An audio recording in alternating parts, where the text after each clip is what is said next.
Ah. Il y a le message. Et bien sûr, mais la meilleure formation,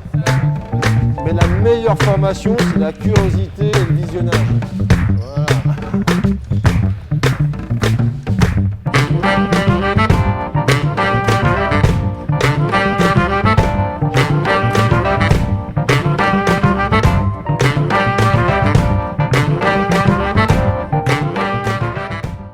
Eh ben, bonjour à toutes et à tous. C'est un plaisir que d'être là, puisque l'année dernière, j'avais fini la saison avec Olivier sur le DE à Paris. Et puis, je recommence avec vous et Olivier sur la journée de pré-saison des Hauts-de-France aujourd'hui. Donc, je suis très content d'être là. Deux sujets sur la pédagogie agile et écologique. Alors, ça paraît pompeux comme terme. Bon, c'est celui qui existe, donc je ne vais pas le réinventer. Qui est, on va dire, depuis quelques années, une tendance d'entraînement, de management, peu importe, puisqu'on entraîne en manageant en même temps et on manage en entraînant, qui me paraissait intéressant à vous faire découvrir pour ceux qui ne la connaissent pas. Bien sûr, c'est quelque chose qui sera très condensé, qui pourrait prendre 5 journées de débat et de présentation, mais en tout cas qui est intéressant parce que c'est la tendance actuelle. Vous avez vu la Finlande battre la Serbie hier au championnat d'Europe. Par exemple, les Finlandais sont précurseurs en Europe de ce type de pédagogie-là. On loue beaucoup leur système éducatif, leur système scolaire et sportif. Et ben voilà, on est en plein dedans.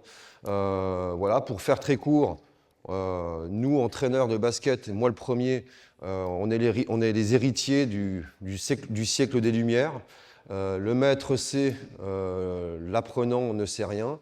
Le professeur dicte, l'élève écoute, et en fait ça se transmet dans notre façon d'apprendre ancestrale, où on part du principe qu'un joueur, quand on l'a sous la main, oui il a un vécu, mais on va quand même lui apprendre tout ce qui reste, quoi.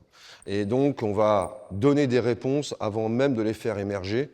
On va corriger sans cesse des choses sans laisser peut-être des fois le jeu s'exprimer d'une manière plus naturelle.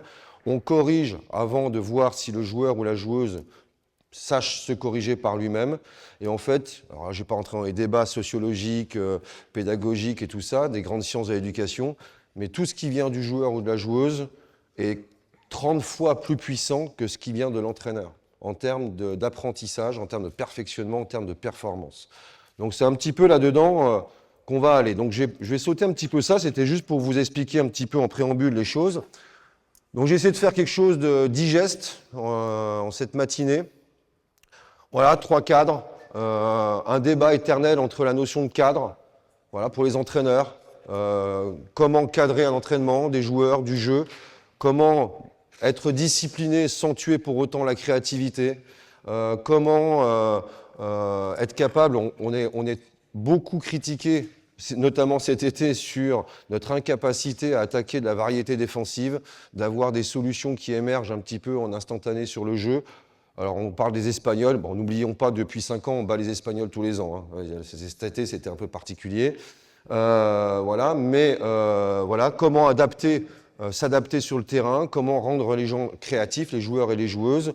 C'est un débat éternel. C'est un débat comment faire, puisque c'est une balance. Si on est trop discipliné, on tue la créativité. Si on est trop créatif, on tue la discipline. Le cadre, qu'en est-il, ainsi de suite. La deuxième chose, c'est la posture de l'entraîneur. Voilà, c'est un système complexe. Et comment on peut équilibrer cette balance entre nos joueuses, les adversaires, les lectures, le ressenti, la créativité, la discipline quand même qu'il faut avoir et l'imprédictibilité de nos actions. Voilà. Comment ne pas tomber dans un système scolaire où on récite des choses sans y mettre de sens, sans y mettre de créativité, et pour autant en respectant une identité de jeu que le coach, le club, le département, la région ou la nation voudrait, on va dire, développer. Et faire la différence entre les temps d'apprentissage et les temps de tissage et de restitution. Alors, petite parenthèse française, non, de vocabulaire français, apprentissage, il y a 2 verbes, il y a apprendre et tisser. Apprendre, c'est ce qui se passe dans le cerveau. C'est le cerveau qui traite des informations, qui analyse, qui comprend, qui met du sens. Tisser, ça vient du métier à tisser, c'est le métier manuel, c'est faire. Voilà, c'est faire, c'est manipuler quelque chose, un objet, voilà, un ballon par exemple, ça vient là. Donc l'apprentissage, c'est l'équilibre entre j'apprends des choses par le cerveau et je tisse avec le corps. Donc à partir de là, c'est comment on peut faire pour que des joueuses et des joueurs puissent apprendre sans oublier de tisser ou de tisser sans oublier d'apprendre.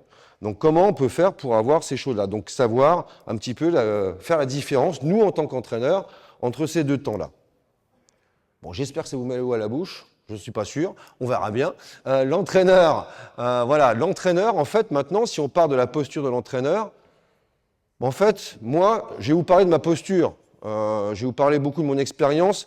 Et sachez que quand j'interviens dans ce cadre d'échange avec les entraîneurs, ben, en fait, c'est des choses auxquelles je crois. Ce n'est pas des choses qu'on me demande de dire. Je ne suis que... J'essaye, en tout cas, mon ambition, c'est d'être un homme de conviction. Pas de certitude, mais de conviction.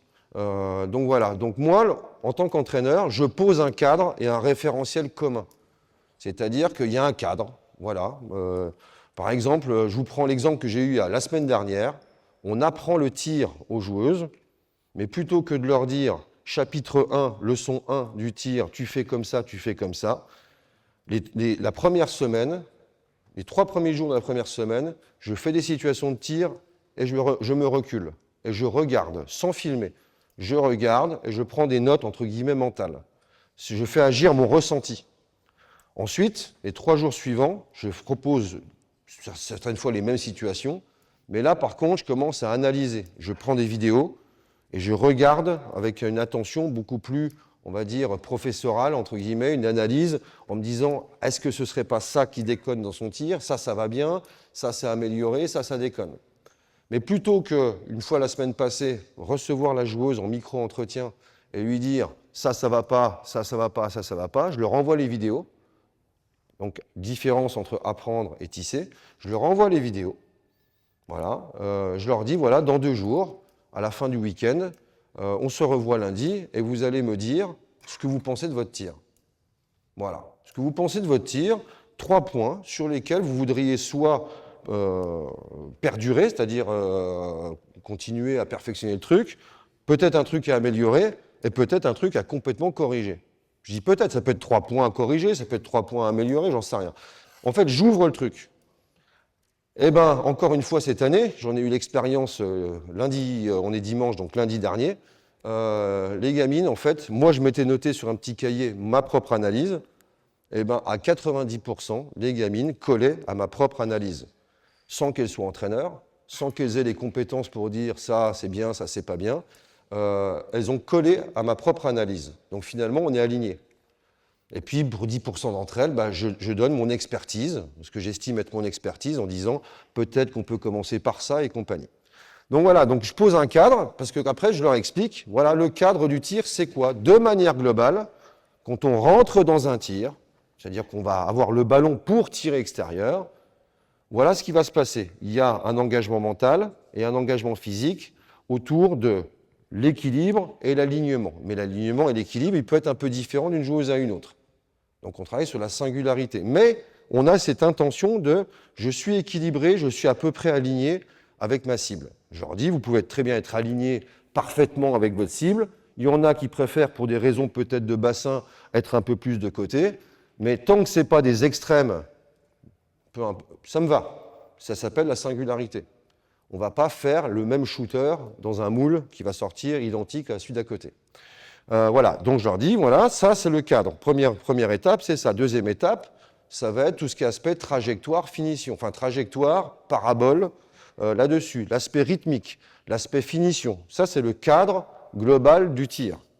Puis je dis, puis vous êtes là-dedans. Vous êtes dans ce cadre-là. Votre singularité, elle va s'exprimer dans ce cadre-là. Donc il y en a qui seront alignés de chez alignés. Je dis, moi, si je prends mon exemple, si je suis aligné, ma main, elle va vers la gauche, parce que je suis mal foutu. Donc pour tirer, je suis obligé de sortir un peu mon coude pour retrouver l'alignement avec mes doigts. Donc par exemple, c'est tout con, mais donc je ne fais pas la même chose avec chaque joueuse, et je ne leur demande pas la même chose. Donc voilà, donc je pose un cadre, et ça va pour tout, la technique, l'aspect technico-tactique, offensif, défensif. Et le référentiel commun. On va tout de suite, en fait, l'intervention juste derrière que j'enchaîne, on va être en plein dedans. Je fixe des intentions. Je fixe une intention. Je reprends un exemple de jeudi dernier, où on fait une séance avec un peu de la défense, et je leur dis, plutôt que de vous apprendre tout de suite à comment défendre, à ce que c'est qu'un contre 1 et compagnie, c'est quoi l'intention de la défense? Quand on défend, c'est quoi l'intention principale? Alors j'ai eu toutes les réponses. Voler des ballons, contrer, empêcher tous les paniers et compagnie. Intéressant. Mais par contre, on remet un petit peu dans l'ordre, et je leur dis, empêcher tous les paniers. Est-ce que vous avez déjà vu un 75-0 au basket? Je ne parle pas d'un niveau, voilà. Mais un 75-0 au basket, on va encaisser des paniers. C'est le postulat de départ.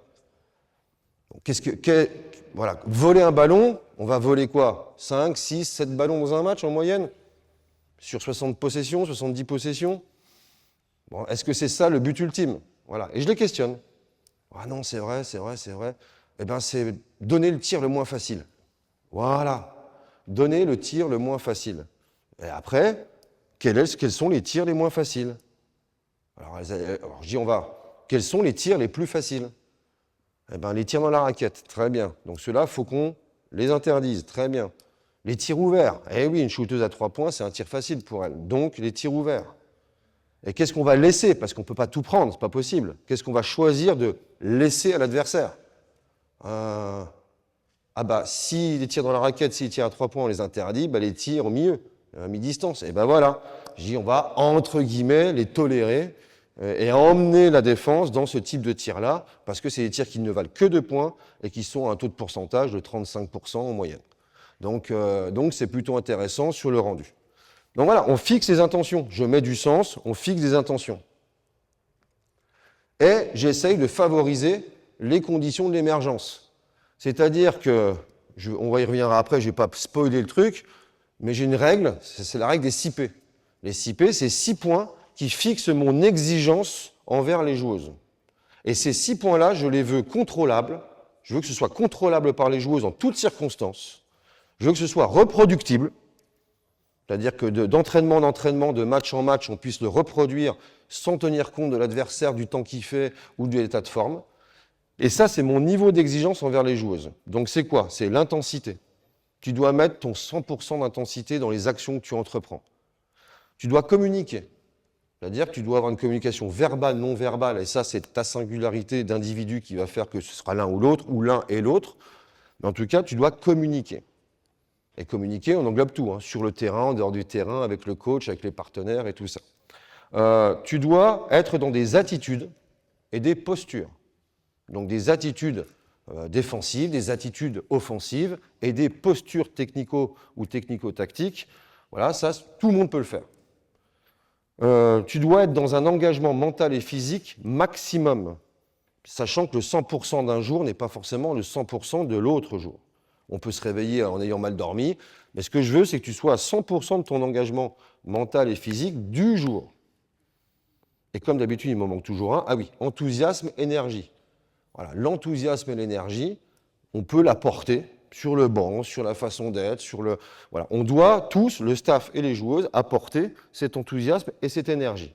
Ces 6 points-là, quoi que vous fassiez sur le terrain, erreur, réussite ou autre, peu m'importe, si vous êtes dans ces 6 points-là, tout va bien. Donc je favorise les conditions d'émergence en disant je t'autorise à échouer à partir du moment où tu es dans tes 6 P.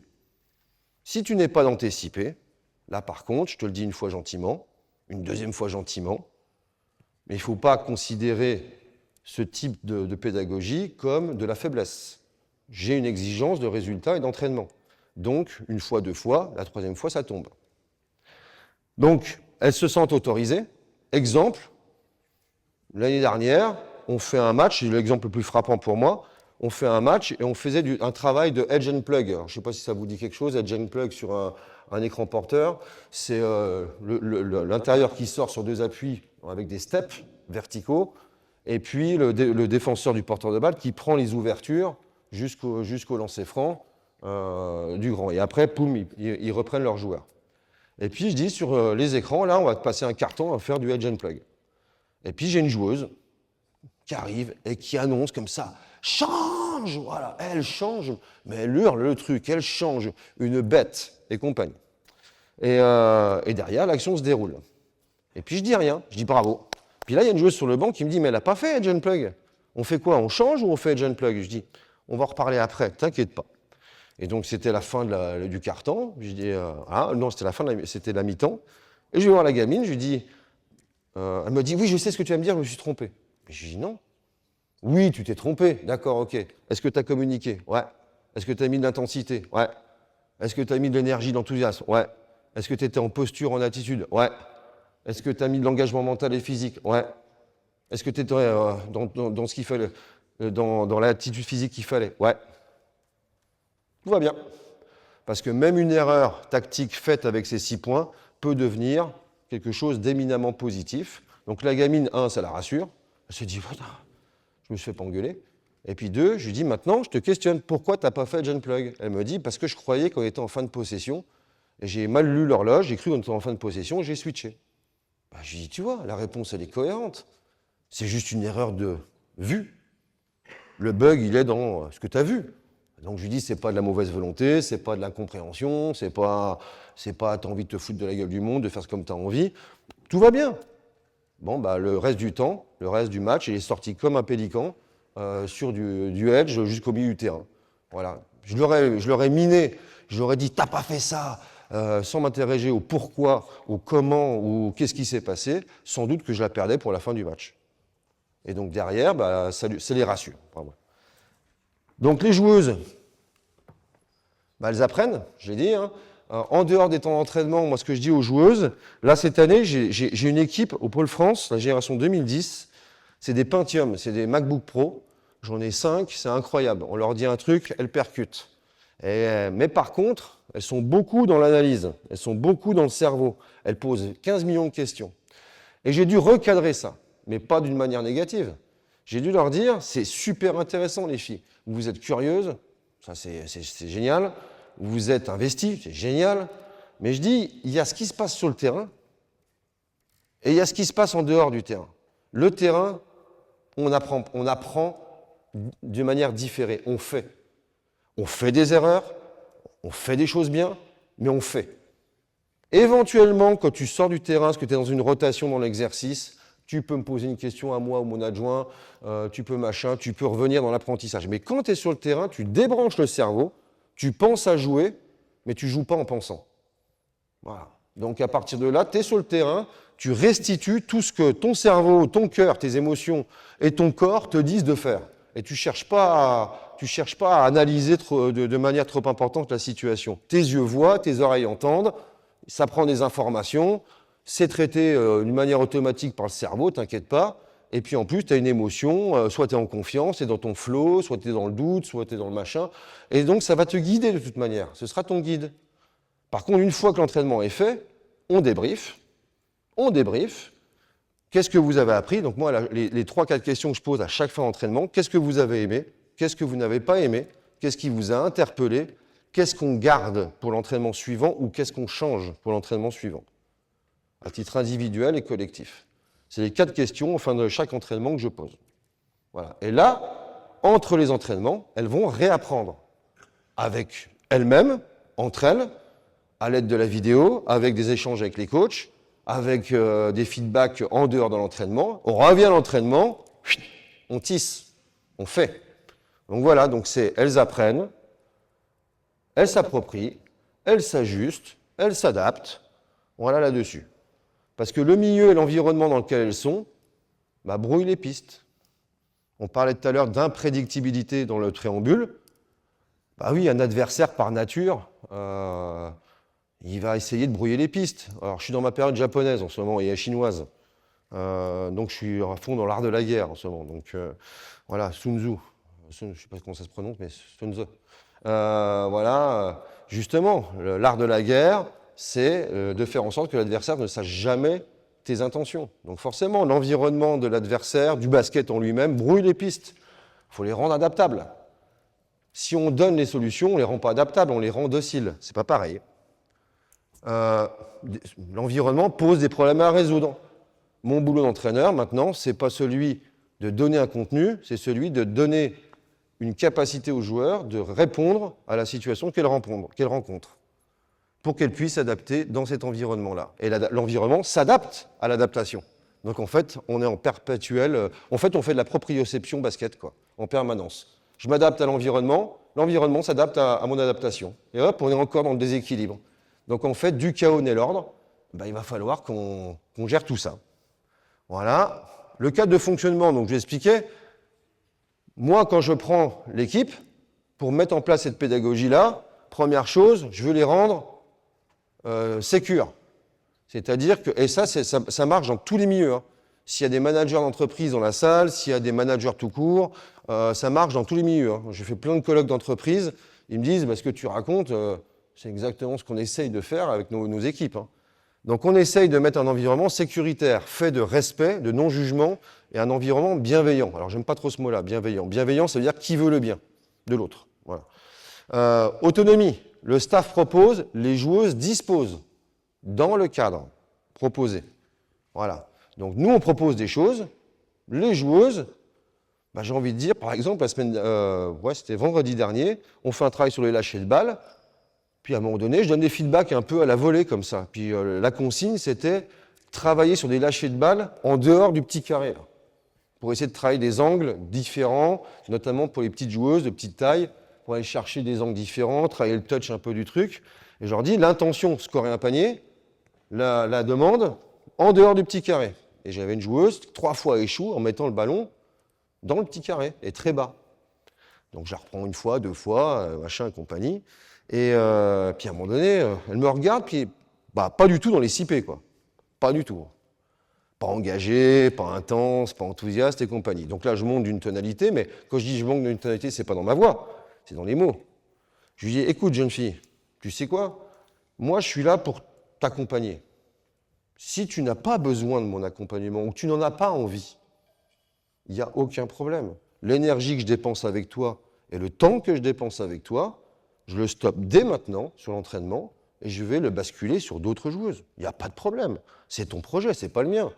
Moi, finalement, l'année prochaine, si je suis un peu vachard, j'ai 12 autres joueuses qui arrivent, une nouvelle fournée. C'est ta carrière, c'est toi qui vas gagner de l'argent avec le basket ou pas. C'est toi qui iras en boulangère élite, Ligue 2, Euroleague ou pas. C'est pas moi. Moi, je m'en fous, quelque part. Donc je dis, c'est ta responsabilité. Être responsable, c'est faire des choix, en assumer les responsabilités positives ou négatives. Sois responsable. Voilà. Bon, bah, elle a fait un entraînement de merde. Le lendemain, par contre, elle est arrivée, elle a dit, plus jamais. Tac, et derrière, ah bah, elle a mis tous les ballons en dehors du petit carré. Voilà. Donc au final, sans s'énerver, en exprimant le truc. Donc voilà, elles disposent, elles ont le droit de disposer.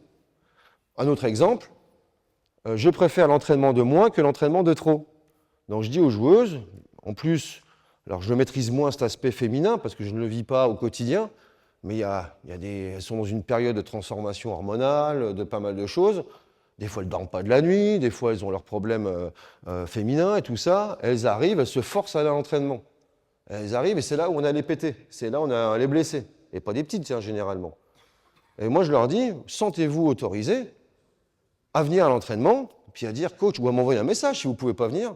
Coach, je me sens vraiment pas bien, j'ai passé une nuit de merde, j'ai mes menstruations, j'ai ci, j'ai ça, ou ce que vous voulez. Et moi, je te propose 3 choses. Soit tu restes sans rien faire à l'entraînement, soit tu restes et tu fais un travail sans impact à côté, au basket sur le côté, de l'aisance, des protocoles et compagnie, ou tu vas avec une préparatrice physique faire un peu d'autres choses, ou tu repars dans ta chambre parce que tu es crevé, tu veux dormir. Et je leur dis, bien entendu, si vous faites ça tous les lundis matins, c'est le syndrome du lundi matin, ou 2 fois par semaine, là, on va aller en dehors du cadre. Donc là, non. Voilà. Mais par contre, sentez-vous autorisé. Transparence et intégrité. J'installe un climat d'échange sain, je fais pas mal de petits forums où on se met volontairement en rond, où il n'y a plus de hiérarchie. C'est-à-dire que si elles ont envie de me dire merde, elles me disent merde. Avec respect, mais merde quand même. Si elles me disent je ne suis pas d'accord avec ce que tu as fait, je les autorise à le dire.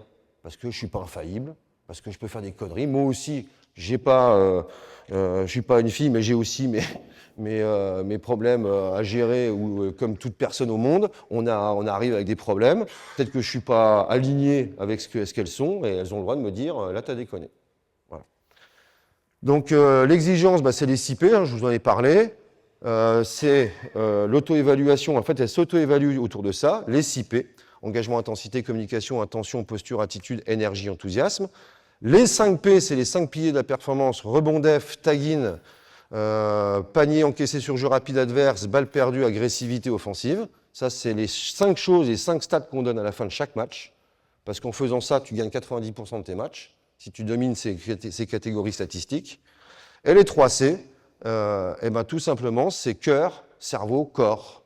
Le cerveau, vous vous souvenez, c'est l'analyse, le cognitif, tout ça. Le cœur, c'est le siège des émotions. Enfin, c'est pas vrai, mais en fait, c'est une symbolique. Et le corps, c'est tout ce qui est perceptif, la fatigue, la vue, le ressenti et tout ça. Voilà. Donc, à partir de là, je les interroge beaucoup autour de ça, avant l'entraînement, pour analyser un bug. Voilà. Donc, rapidement, comment ça se passe? Dans le cadre pédagogique, quand je prends, et vous allez voir juste après, je ne vais pas y passer trop de temps, mais ça vous met un repère. Je donne des intentions globales et spécifiques sur une situation ou une séance, par exemple. Donc, je donne des intentions. Je fais expérimenter et j'observe. C'est-à-dire que je dis, voilà, je ne donne pas les solutions au départ, je fixe le cadre, je donne les intentions. Les joueurs font plusieurs choses. Voilà, moi, je regarde ce qui se passe. Parce que souvent, pas parfois, souvent, les joueurs font des choses qui sont beaucoup plus cohérentes que ce que l'entraîneur propose. Donc, des fois, tu vois la solution à un problème que tu te poses depuis 3 ans, et tu as un joueur ou une joueuse qui solutionne ce problème-là parce qu'il a fait quelque chose. Tu dis, putain, c'est pas con, en fait. Et voilà. Donc, en fait, l'entraîneur essaye d'élever le joueur, mais le joueur nourrit l'entraîneur. Donc, à partir de là, j'observe, je regarde, je vois ce qui est cohérent, pas cohérent, je fais un tri. Derrière, je laisse les joueurs s'autocorriger. Au départ, je ne vais pas dire ce que tu as fait, c'est bien, c'est moins bien, c'est pas terrible. C'est qu'est-ce que vous pensez de la situation? Ok, très vite. 1 point, 2 points, 3 points, ok, je valide. Qu'est-ce qu'on pourrait améliorer? Ok, d'accord, très bien. Est-ce qu'il y a des questions que vous ne comprenez pas? Ok, pas de questions? Ok, vous avez les réponses, j'ai rien à ajouter, c'est reparti. Et en fait, des fois, la plupart du temps, je dis rien, moi, en fait. En fait, je suis en vacances à l'entraînement. Par contre, si ça ne va pas, on corrige, on refixe les choses. Donc, j'accompagne l'engagement, l'intensité, la com, les postures, les 6 P. Feedback, ensuite, je laisse les joueurs faire leur retour pour savoir s'ils se connaissent, la connaissance, et focaliser l'attention sur 2-3 points et rapport de contenu, apprendre. Donc là, je fais apprendre aux joueurs sur les temps de feedback, pas sur les temps de passage. Voilà, où là, ils explorent. Et je repars sur une séquence. Et c'est le cercle que j'espère vertueux. Voilà.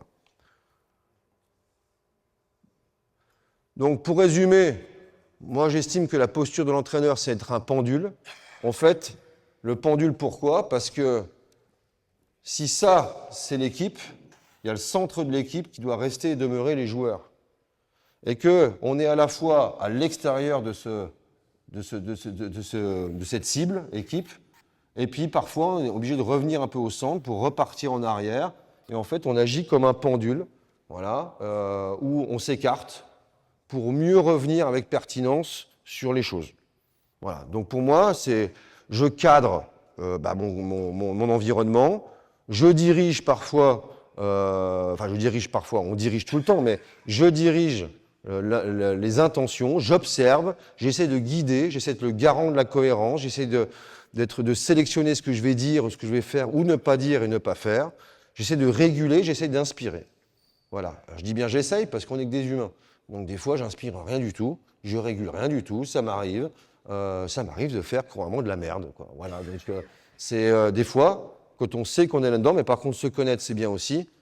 Quand je sens que je ne suis pas aligné et puis que je ne suis pas vraiment avec les joueurs, je préfère avoir une posture de silence. Et puis voilà, je me dis, aujourd'hui, je vais un peu faire un pas de recul parce qu'autrement, je vais plus faire de mal que de bien, quoi. Voilà. J'essaie de faire en sorte que ça n'arrive pas souvent. Petit exemple, l'année dernière, équipe de France U17 pour le championnat du monde, à J-15, avant le premier rassemblement, j'envoie le cahier technique et tactique, les vidéos des formes de jeu et des formes défensives, plus j'ai des entretiens avec les joueuses. La veille du premier entraînement, j'envoie le programme du jour suivant et des thématiques et je réponds à des questions s'il y en a.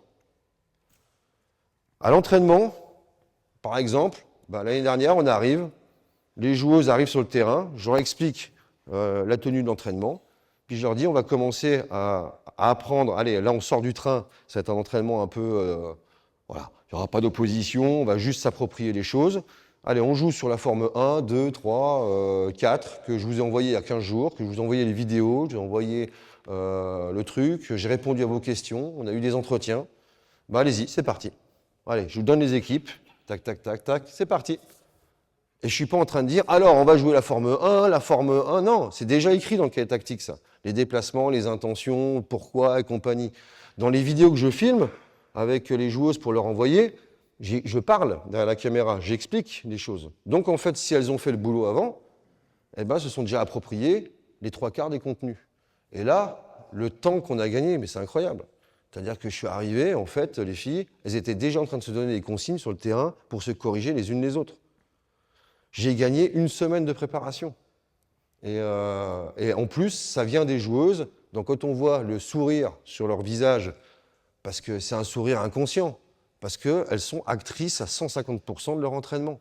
Et ça, ça vaut son pesant de cacahuètes, quoi. C'est hyper intéressant.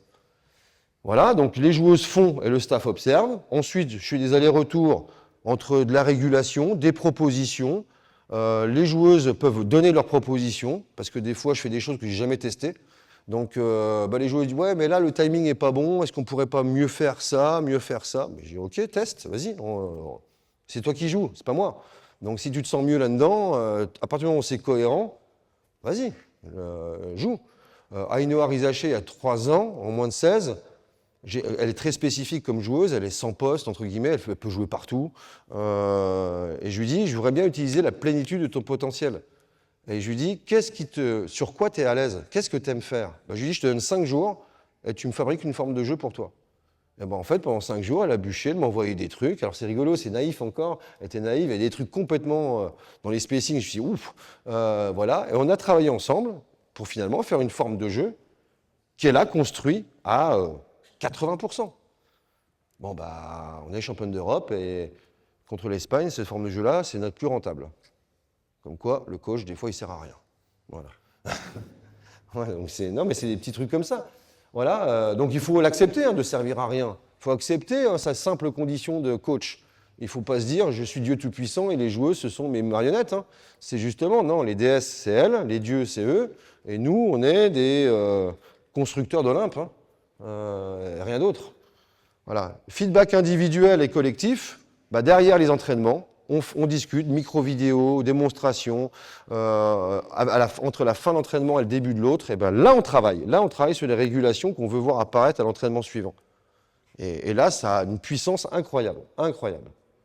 Voilà, bon je ne vais pas vous montrer ça, parce qu'on va le tester après. Ça c'est pareil, je ne vous montre pas ce qu'on va le tester après. Voilà.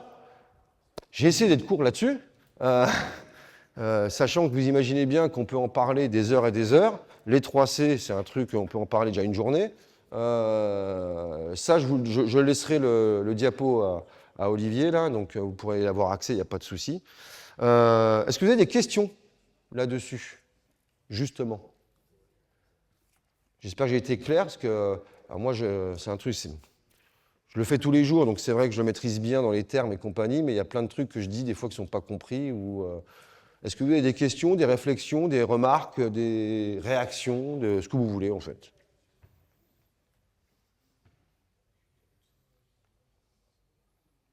Donc ça, je vous le montre parce qu'on va, avec les cobayes maintenant, le repos est terminé les gars, on va commencer tout doucement à rentrer dans le vif du sujet. Alors, pouvez vous mettre sans ballon, vous pouvez commencer à vous réchauffer un tout petit peu. J'en ai pour 5 minutes d'introduction et après on enchaîne. D'accord? Oui. Est-ce que ce genre de méthode est applicable aussi chez les très jeunes, chez les petites déjà?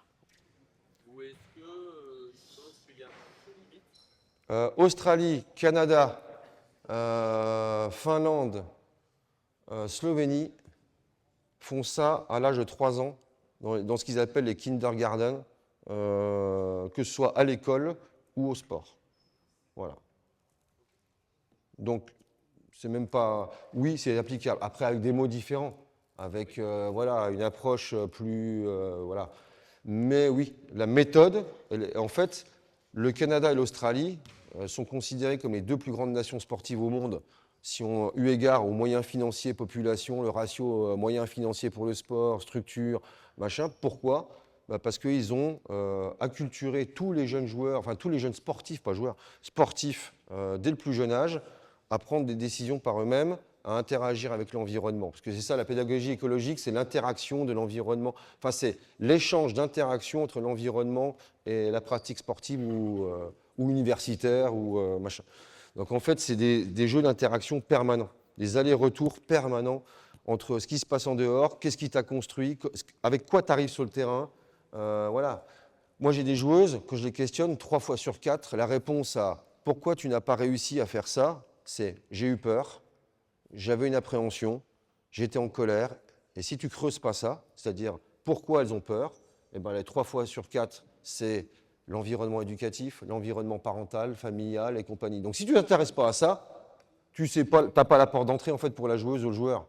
Donc en fait, tu peux toujours faire du lay-up, du lay-up, du lay-up, tu vas mettre un pansement sur le problème, mais derrière, ton problème, il va perdurer toute leur carrière, quoi. Voilà. Donc oui.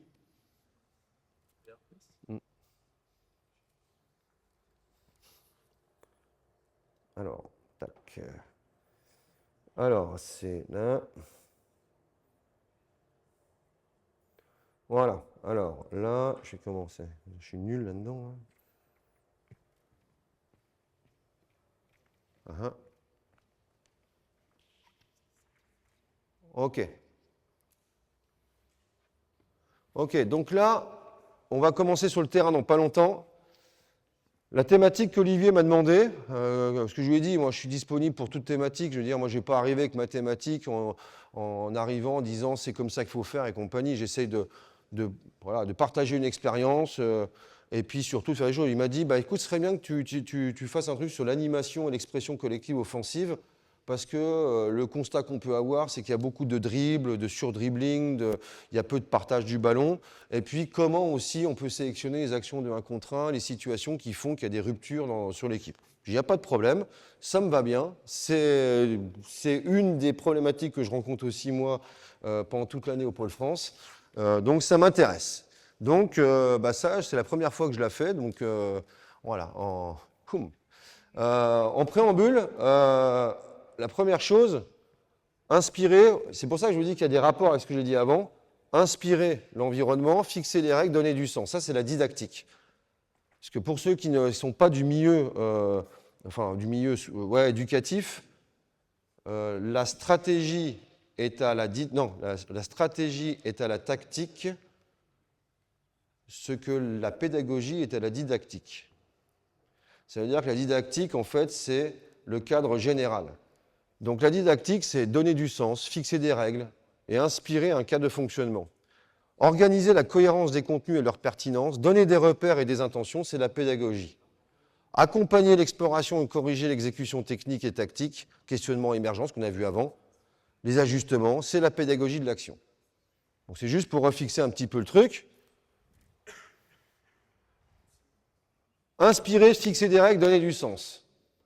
Et là, je me remets là-dessus. Le constat au niveau, parce moi, qu'on entraîne à un niveau très modeste ou à un niveau intermédiaire ou à un haut niveau ou à très haut niveau, pour moi, la référence doit demeurer le très haut niveau.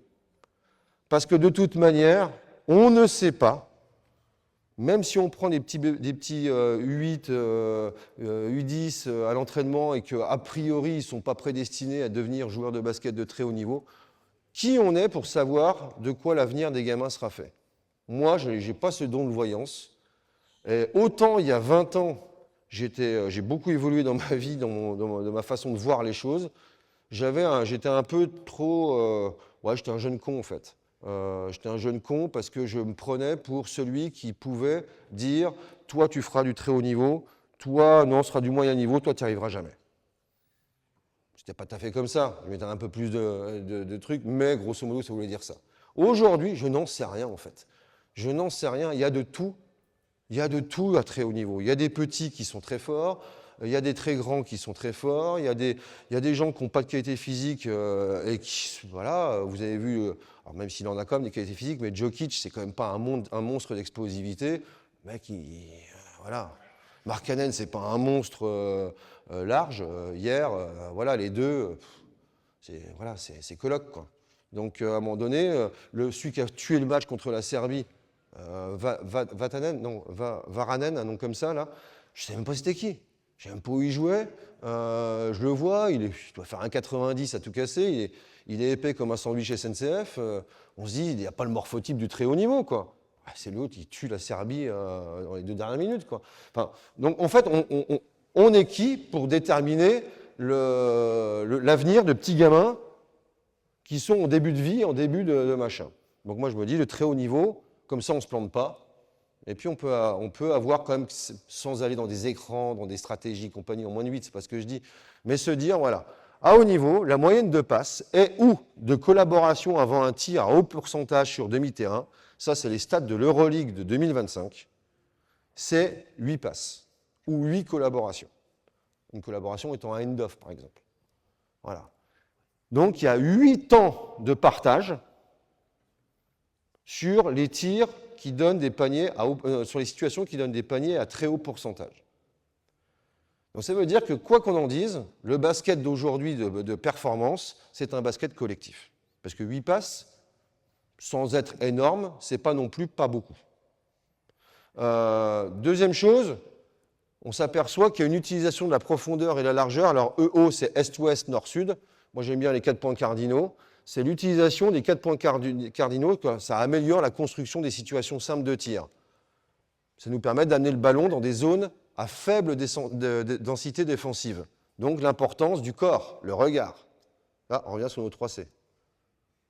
Le surdribbling ramène le ballon dans des zones déjà attaquées. Aujourd'hui, le surdribbling, c'est intéressant sur des défenses peu, on va dire, très naïves. Très naïves. Il y a encore 15 ans, on voyait ça de temps en temps en université américaine, où il y avait les Power Dribble Motion Offense, toutes ces choses-là. Maintenant, ça a tendance quand même à disparaître, on le voit ponctuellement, mais voilà, il y a des gaps, il y a des stunts, il y a des défenses collectives qui arrêtent tout ça, les espaces sont comblés. Je veux dire par là qu'aujourd'hui, sur dribbling, on ramène sans cesse le ballon dans la même zone qui a déjà été préalablement attaquée. Donc à part en U11, quand les aides, quand les collaborations sont balbutiantes, oui, ça fonctionne. Oui, mais est-ce qu'on éduque les jeunes à ce qui va suivre après? Non. En tout cas, c'est ma position. Spacing et timing. Moi, ce que je dis aux filles, c'est que pour moi, il y a 3 mots qui sont les plus importants en attaque comme en défense, sachant que la défense, c'est la némésis de l'attaque, et l'attaque, c'est la némésis de la défense. Mais les 3 mêmes termes, c'est spacing, timing, intensité. C'est-à-dire que si en attaque, tu gères ton spacing, tu gères tes timings entre joueuses, et que tu mets de l'intensité dans tes déplacements avec ou sans ballon, là, on peut commencer à parler de performance. Et par contre, en défense, la némésis, pète le timing de ton équipe, pète le spacing, casse l'intensité. Voilà, c'est toujours le blanc et le noir. Voilà, donc là, le ballon bouge, je bouge. Il y a des principes offensifs, et ça, c'est mon cadre de référence technico-tactique. Donc, je vais donner des cadres. Les joueurs vont avoir un cadre à respecter autour de ça, et dans ce cadre-là, ils pourront naviguer. Le rythme offensif. Avant, je parlais de dribble, passe-passe. Maintenant, j'appelle ça agression, partage-partage. C'est mon cadre de référence rythmique. C'est-à-dire que pour éviter le surdribbling, à partir du moment où il y a une situation d'agression, l'agression, c'est quoi? C'est amener le ballon dans la profondeur. Donc, ça peut être avec le dribble, ou ça peut être avec la passe. S'il n'y a pas de tir derrière le 1 contre 1 ou derrière la passe dans la profondeur, il y a forcément une première passe, et le réceptionneur de la première passe peut faire que 2 choses. Tirer, s'il est ouvert, ou partager à nouveau la balle. Et sur cette deuxième passe, on revient aux 3 choix. Je peux dribbler, je peux passer intérieur, ou je peux shooter. Donc en fait, c'est mon cadre de référence rythmique pour permettre l'expression collective autour de ces 8 fameuses passes, ou ces temps de collaboration. La reconnaissance simple des situations à avantage dans le 1 contre 1. Pour moi, j'essaie de simplifier. Plutôt que de dire à la joueuse, Parce qu'en fait, c'est les joueuses qui m'ont apporté cette simplification. Moi, j'étais là en tant qu'entraîneur il y a encore quelques années. Mais pourquoi tu forces ton 1 contre 1 ici?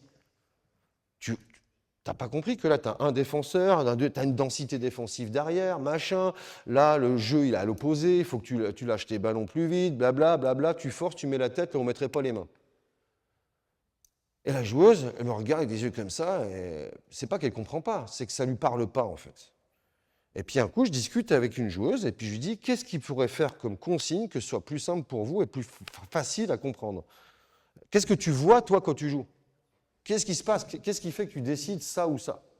Puis elle me dit, bah, grosso modo, si je vois que j'ai que ma joueuse qui est en face de moi, et puis qu'autour, il n'y a personne, enfin, j'ai l'impression qu'il n'y a personne, en fait, je vois des couleurs, elle me dit. Si on attaque l'équipe rouge, bah, si je vois que j'ai qu'un rouge devant moi, j'attaque. Si je vois qu'il y a du rouge devant moi, là, je renverse les ballons, je passe les ballons. Je dis, bah, c'est pas con. En fait, c'est ça la densité. Donc, plutôt que d'utiliser densité ou attaque, tu vas déclencher des aides, blablabla. Bla, s'il n'y a que ton défenseur avec toi, vas-y. Si tu as d'autres défenseurs contre toi, lâche tes ballons. Lâche tes ballons. Donc, en fait, c'est ça. Un seul défenseur proche de moi, je joue. Et s'il y a des autres joueurs autour de moi, je lâche les ballons. Et dans le jeu sans ballon, dès qu'il y a un espace libre ou que le défenseur me montre son dos, j'ai l'opportunité de partir dans ces espaces libres et de jouer dans le dos. Et puis après, c'est inspiré. Idée de jouer au chat à la souris ensemble avec la défense. Voilà. Donc là, ça reprend ça. Bon, règles de décision, règles d'exécution, règles d'exploitation. C'est mes 3 systèmes de règles qui déterminent mon cadre. Voilà, et on va y aller. Donc là, messieurs, s'il vous plaît, vous pouvez venir par là.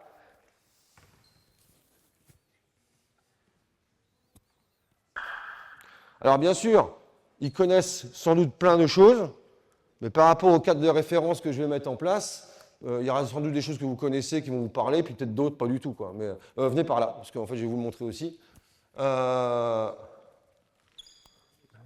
Donc là, je rentre vraiment dans ce que j'ai dit avant. Je présente la séance.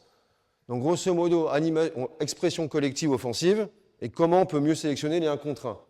Sur l'échauffement, on va travailler sur les principes offensifs autour d'un diamant simple. Alors je pensais au début, ce qu'Olivier m'avait dit, que c'était les joueurs du pôle. Donc j'ai fait un truc sans vraiment joueur intérieur. On va voir comment on l'adapte. Voilà, donc d'un diamant simple, ça va être les principes offensifs sur attaque en dribble. Alors sur le jeu posté, je crois que Fabrice vous a fait ou va vous faire une intervention sur le jeu posté cet après-midi, je crois. Hein. C'est ça. Hein. Bon, je n'ai pas trop insisté sur le jeu posté aujourd'hui pour ne pas faire une redondance avec cet après-midi. Bon, on pourra en parler un peu quand même. On va essayer de coller aux 2 objectifs, de se partager la balle pertinemment, parce que des fois, il n'y a pas besoin de se la partager, ou de bien décider à quel moment je dois donner, à quel moment je dois aller au bout, à quel moment je dois renverser, à quel moment je dois agresser, sur du jeu en surnombre, 3 contre 2, 4 contre 3, du jeu réduit sur la base diamant, et du 5 contre 5, je ne sais pas si on peut en faire, 2, 4, 6, 8, 10, et c'est bon, du 5 contre 5 sur diamant. Voilà. Donc à partir de là, moi je vous demande, en fait, l'état d'esprit, je parlais de jeu du chat à la souris, vous allez être les attaquants, vous essayez de jouer au chat à la souris avec les défenseurs. C'est-à-dire qu'il faut que ça court. Plus la défense court, plus vous allez avoir vraiment des situations hyper simples là-dessus. Donc marrez-vous quand les défenseurs courent. Voilà. Ah ouais, vous pouvez rire, vous pouvez rigoler, là. Vous pouvez même voilà. Voilà. Voilà. Non, c'est l'idée du truc. Et la deuxième chose, c'est se dire à quel moment. Alors, je ne vous connais pas, hein, donc je ne sais pas quelles sont vos aptitudes, mais vous connaître, c'est-à-dire dans quelle situation je suis à l'aise pour jouer moi contre un extérieur, dans quelle situation je suis à l'aise pour tirer, dans quelle situation je suis plus à l'aise pour jouer intérieur. Voilà, ça je ne vous connais pas, je vous laisse gérer ça par vous-même là-dessus. Ok? Parce que je ne pourrais pas vous guider autour de ça. Yes? On y va. Alors. On va faire... ouais, c'est bon, on va faire comme ça. Très bien. On va faire 3 équipes. Alors, on va mettre les 3 intérieurs. On va les mettre sur là-bas, sans ballon. Il y en a 2, 3. Allez, 3 d'intérieur. On va faire 3 ou 4, s'il y en a 4. Comme tu veux, hein. Ah non, bah, ouais, les gars, mettez-vous là où vous êtes. On va mettre 3 joueurs, on est combien? Ouais, 3 joueurs là-bas dans le corner et 3 joueuses ici, 3 joueurs ici. Ouais, c'est le réflexe. J'ai des filles, moi, à l'entraînement. Voilà. Je vais prendre Voilà. Les ballons, vous avez une colonne ballon, pardon. Vous avez les ballons avec vous. Moi, je vais être passeur, dans un premier temps. D'accord? Donc, à chaque fois, tu me passes le ballon. D'accord? Donc là, il y en a 2 qui sont derrière, en dehors du terrain. Pareil, vous pouvez reculer un petit peu. On joue à 3 contre 0 pour commencer. Tu me passes le ballon. Tu vas travailler en collaboration avec ton intérieur, juste une claque sur la main, sur un démarquage V-cut. D'accord? Voilà. Très bien. Passer le ballon. Pour l'instant, c'est toi qui vas créer le jeu. D'accord? Tu vas créer du jeu. Je te dis que ça. Tu peux aller là, tu peux aller là, tu peux aller où tu veux. Tu crées le jeu. À partir de là, mon cadre de principe, ça va être le suivant. À partir du moment où il y a un drive, la priorité de chez priorité, c'est d'amener du petit jeu. C'est d'amener une coupe ou une personne près du cercle qui va accompagner son agressivité. La deuxième volonté, c'est de se dire, s'il n'y a pas de petit jeu, d'accord, s'il n'y a pas de petit jeu, il doit y avoir un remplacement ou une solution externe. Donc il y a 4 grands principes. Sur attaque en dribble, d'accord, il peut y avoir une permutation. Il y a l'idée de remplir le coin. Quand on sera plusieurs, il y a l'idée de soutenir le coin. Et il y a l'idée d'accompagner le petit jeu. D'accord? Donc là, pour l'instant, tu explores ça. Voilà. Vous tournez à chaque fois, les 3 rentrent, les 3 sortent, ainsi de suite. Et on y va. Parti. J'en dis pas plus. Voilà, allez-y. Hein. Voilà, allez, hop, c'est parti. Go, on y va. Voilà, allez, go. Parti, tu choisis. Très bien. Très bien. Hop, on enchaîne. Go, allez. Vous pouvez changer de colonne à chaque fois. Ok. Très bien. Allez. Là, ils sont plus lourds que les tailles 6. Hein. Ouais. Ok. Allez. Très bien. On enchaîne.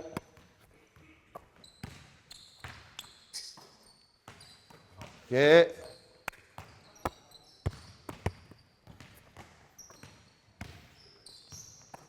Ok, stop. Alors, rapidement. Vous venez par là, on reprend juste derrière. On en pense quoi? Qu'est-ce qu'on fait de bien, qu'est-ce qu'on fait de moins bien? Pas d'intensité. Mais on a l'échauffement, donc je ne vais pas vous demander d'être non plus à 100%. Voilà, puis il faisait encore une... Donc on peut monter un peu l'intensité légèrement, mais on ne va pas non plus se griller. L'idée, c'est pas vous blesser non plus. Qu'est-ce qu'on en pense? Qu'est-ce qu'on fait de bien? Ouais, alors on va en reparler des espaces. À mon avis, ça a amélioré. Mais il y a certains espaces qui sont bien pris par contre, et d'autres qui sont un peu plus aléatoires. Ah pardon, excuse-moi. Qu'est-ce qu'on fait moins bien?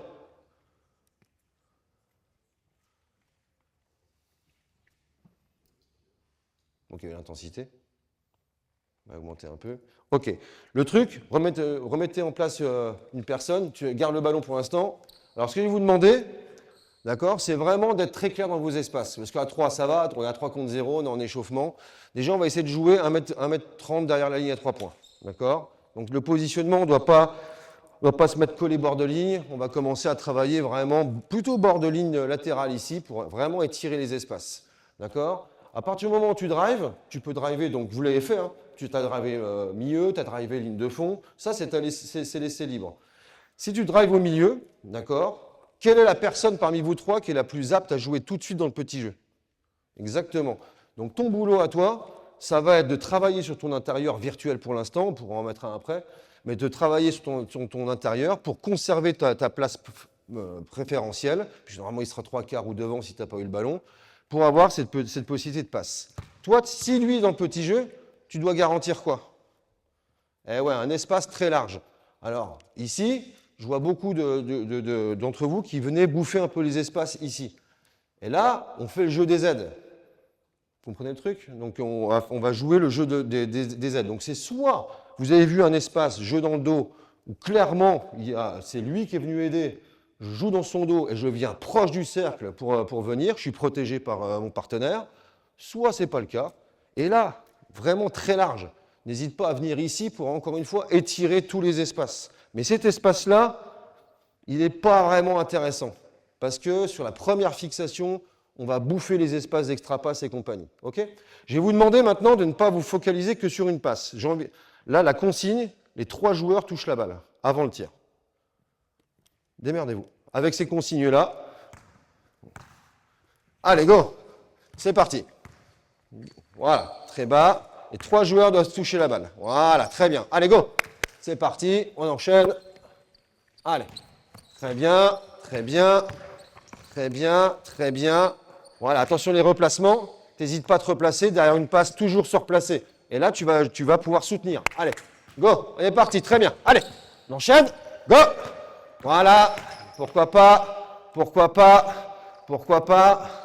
Très bien, on enchaîne. Allez. Parti. Très bien. Attention les espaces encore. Là, tu bouffes un peu la ligne pointillée. C'était très bien par contre sur l'enchaînement. Allez, go. Très bien, très bien. OK. Allez, essayez d'explorer toutes les situations, les solutions pour qu'on puisse partager le ballon. Voilà, j'ai dit 3 passes minimum. J'ai pas dit 3 passes, oui, minimum, pas maximum. Voilà, on peut aussi, encore une fois, rentrer dans... Allez, on partage le ballon, on enchaîne. Voilà. Attention là, ouais. Allez.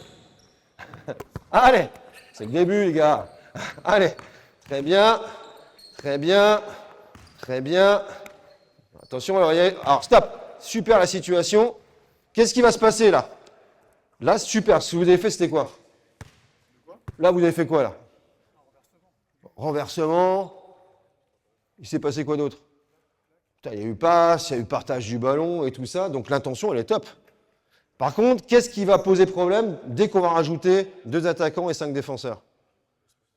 Les espaces, parce que vous avez fait un jeu à 3, on va dire là, là, là. Et qu'est-ce qui manque un petit peu pour tout le monde dans toutes les actions, mais c'est normal. Non, oui, on peut le visualiser, c'est pas un souci, mais ça va être le replacement. Exemple, vas-y, je prends l'exemple. Allez, je vais attaquer par exemple là, bam, j'attaque ici. Tu fais le ménage ici, je passe le ballon. Et vous restez là. Donc, résultat des courses. Vas-y, passe le ballon, tu peux traverser, hein, passe le ballon. Voilà, on va se retrouver là. 1, 2, 3, c'est terminé, fin du jeu. Il ne se passera plus rien. D'accord? La défense a gagné. Donc là, à partir de là, toujours, je passe, le ballon bouge, je bouge. Donc, dans la même situation, je viens ici, je vais travailler là, tout de suite, soutenir le coin. Ah non, tu as redriblé. Ah oui, je ne l'ai pas dit, je n'avais pas donné la règle, excusez-moi.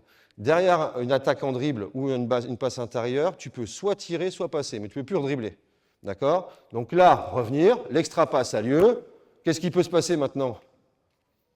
Vas-y, donne-moi toutes les solutions que tu peux. Pique, parfait. Collaboration. Qu'est-ce qui peut se passer? Tu étais en haut. Tu es Jokic. Poste haut, flash.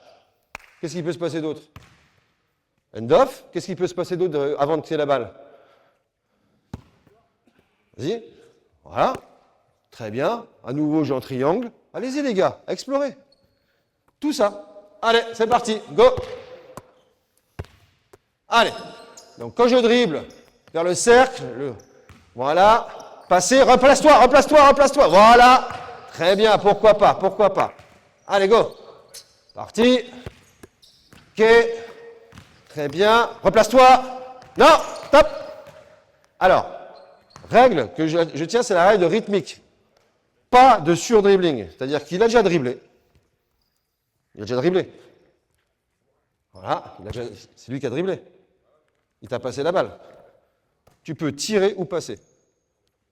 Non, tu n'as pas le droit de dribbler. Oui, passe-la moi. Passe-la moi, passe-la moi. Passe-la moi. Vas-y. Voilà, soit tu me fais un pic, soit tu flashes, soit tu postes. Voilà, et là il la touchera. Allez go, c'est parti. Let's go. Tiens. Pas de sur-dribbling, ça veut dire derrière la première agression, voilà, là, passe ou tire. Voilà, voilà, et enchaîne. Voilà, très bien, super. Allez, go. Allez, de l'attention, go. Allez. Très bien, se replacer. Encore plus haut, très bien, pourquoi pas. Très bien, Très bien. Et vous avez vu comme ça change le jeu. Dès qu'on met la règle de rythmique, et ben derrière, tout le monde commence à arriver dans les bons espaces, ça recollabore. Très bien. Replace-toi, replace-toi. Voilà. Bien, bien. Très bien. Vas-y, enchaîne. Oui, oui, oui. Parfait, parfait les gars. Allez, très bien. Voilà. Très bien. Ok. Ok. Ok. Très bien. Essayez de changer un petit peu, d'explorer d'autres situations, parce qu'en match, si ça se trouve, j'ai une connerie, hein. Vas-y, viens là. La balle est ressortie là. En match, le mec, il est venu ici, et le pic, il est contesté. Donc, essayez d'imaginer, d'envisager, voilà, toutes les solutions, tout ce qui peut arriver et qui va nous servir. Allez, go. Parti. Voilà. Allez, go. C'est parti. Bien. Pourquoi pas, collaboration, c'est bien. Oui, très bien ça. Très bien, replace-toi. Bien. Ok, très bien ça. Super. Allez, go. Très bien. Oui, pourquoi pas. Très bien. Très, très bien. Voilà, là on est dans les intentions. Alors après, il y a plein de choses, on pourra corriger techniquement encore. Voilà. Par exemple, là, techniquement, parce que là, on va la voir bientôt. Parce qu'à 3 contre 3, 4 contre 4, vas-y, reprends la balle. C'était toi qui étais revenu. Voilà. On a tendance à bouffer encore une fois les espaces. Le spacing, on ne deal pas avec. Ça, par contre, ce n'est pas une démocratie, c'est une dictature, le spacing. D'accord ? 1 mètre, c'est 1 mètre. 1 centimètre, c'est 1 centimètre. Vous avez vu l'enfer du dimanche. L'enfer du dimanche, les centimètres, on les cherche partout autour de nous, tout ça, blablabla. Et bien, nous, c'est pareil. C'est-à-dire que si tu arrives trop, et pas suffisamment large, la balle, elle va traverser la zone à 3 points. Donc, la défense, qu'est-ce qu'elle fait? Elle court beaucoup pour couper la ligne de passe ou pas? Elle a besoin d'avoir un mec avec les grands bras, terminé, balle touchée, 2 points là-bas, c'est terminé. On a bien attaqué, mais à 50 cm près, on se fait voler un ballon.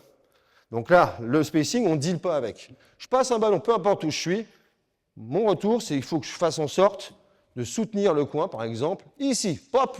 Voilà, la balle ne traverse pas les 3 points. Et là, la défense, elle a 3 appuis à donner en plus. Et au pire, elle touche le ballon, tu as la ligne qui te protège. Voilà. OK? Allez, go, c'est parti. Allez, dernière là-dessus, on va faire un passage. Allez, go. Très bien, très bien. Pourquoi pas?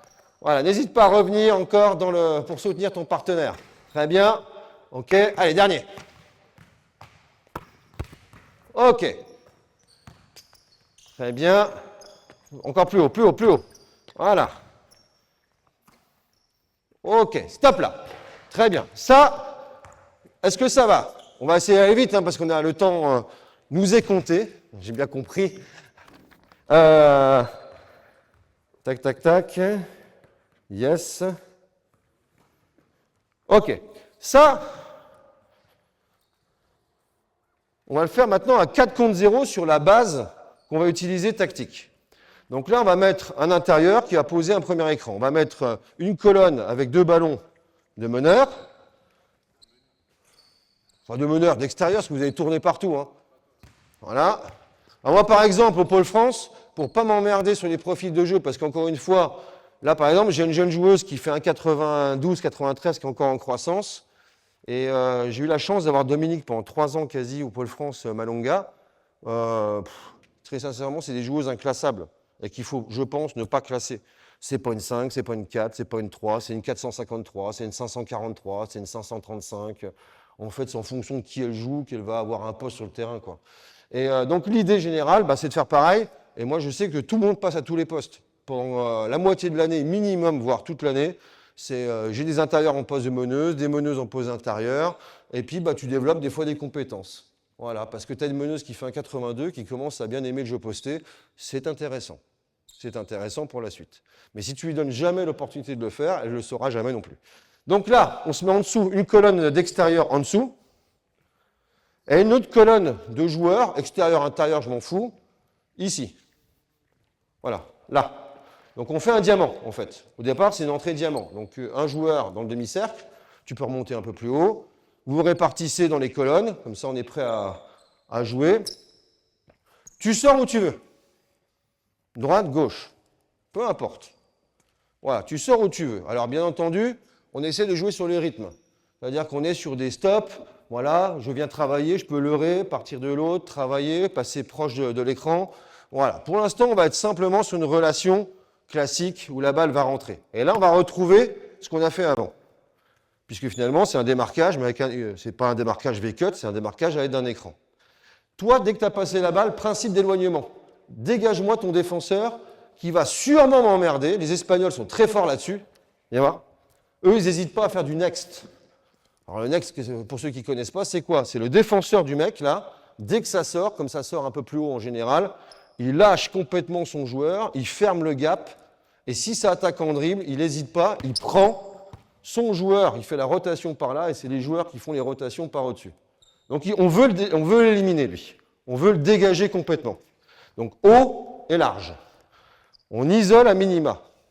Toi, dans le jeu, tout de suite, qu'est-ce que tu vas essayer de regarder pour savoir si tu dois passer, driver ou tirer peut-être? Sans le défenseur, du coup. Alors, imagine, tu as un défenseur. Hein. Regarder le placement des défenseurs, aussi, je peux servir à l'intérieur. Plus simplement, est-ce que tu auras tout le temps de le faire? Tu vas te bousculer, tu vas te prendre des marrons. Plus simplement, qu'est-ce que tu vas essayer d'évaluer à ta prise du ballon en 1/10 de seconde, 1 millième de seconde? L'espace disponible, est-ce que je peux attaquer? Ouais, super. Espace disponible. Est-ce qu'il y a un espace disponible? Voilà. Oh non, ça peut être là, parce que des fois, ils peuvent glisser l'écran. Et donc, s'ils glissent, ton espace disponible, il sera là. D'accord? Mais comment l'espace disponible? Ce que le défenseur te laisse, en fait. Voilà, très bien. Bon, donc, tu peux partir à droite, tu peux partir à gauche. Ce qui va se passer maintenant, c'est qu'on va jouer à 4 autour de ça. Là, ce que je vais te demander, c'est le joueur à l'opposé qui n'a pas donné l'écran en bas. Tu vas donner soit un flash, en fonction de ton profil. Si tu es plutôt un poste 4 passeur, qui n'est pas un shooter, ou quoi, on peut jouer dans cette zone-là. D'accord? Tu vas prendre le jeu posté. D'accord? Tu montres un tout petit peu différé, par contre, c'est un peu une montée différée, parce qu'il faut lui laisser l'espace pour attaquer. OK? Ça, c'est le timing. À partir du moment où la montée est différée, tu peux venir dans cet environnement-là. Si on est plus petit ou extérieur, on peut monter ici. Voilà, on n'hésite pas. Parce que s'il n'a pas attaqué, ça veut dire quoi? Ça veut dire qu'il n'y a pas d'espace ou que tu n'as pas pu le faire. Si tu n'as pas donné le ballon à l'intérieur, c'est que tu ne peux pas le faire. Donc il reste quoi comme solution? Swinger les ballons, les renverser. Donc il faut assurer le swing. Donc à partir de là, dans ta sélection de trucs, c'est toi qui vois pour toi si tu as un défenseur qui est en retard, qui est mal placé. Est-ce que tu as du monde devant toi, ainsi de suite. Maintenant, toi, tu vas monter, tu vas t'écarter complètement. Et là, si ça drive, tu vas choisir. Hein. Si ça drive avant, alors attends, juste avant, excuse-moi. Si ça drive tout de suite, c'est automatique. Hein, tu dois faire un choix automatique. Si ça drive, qu'est-ce qu'on fait? Parce que là, on a deux joueurs. Voilà, ça va être le principe de remplacement, en fait. C'est-à-dire que c'est plutôt toi qui vas sortir. Toi, tu vas faire quoi? Exactement, accompagner le petit jeu. Toi, tu vas faire quoi? Plutôt te diriger vers le corner. Si tu passes, tu fais quoi? Soutenir le coin. Et on se retrouve. Si tu étais là-bas, tu as deux solutions. Tu vois avec ton partenaire, si c'est plutôt un profil extérieur, laisse-le ressortir et toi, tu peux re-rentrer dans de la coupe. Ou toi, tu peux faire quoi d'autre pour le faire rentrer? Si tu as un profil extérieur, exactement. Tu peux lui poser un écran non porteur. Voilà. À partir de là, on a nos principes de continuité, remonter. Toi, tu as le droit à nouveau d'attaquer puisqu'on a fait 2 extra passes. Si ça attaque en dribble, qu'est-ce qui se passe? Voilà. Où tu vas? Voilà. Remplacement. Parfait.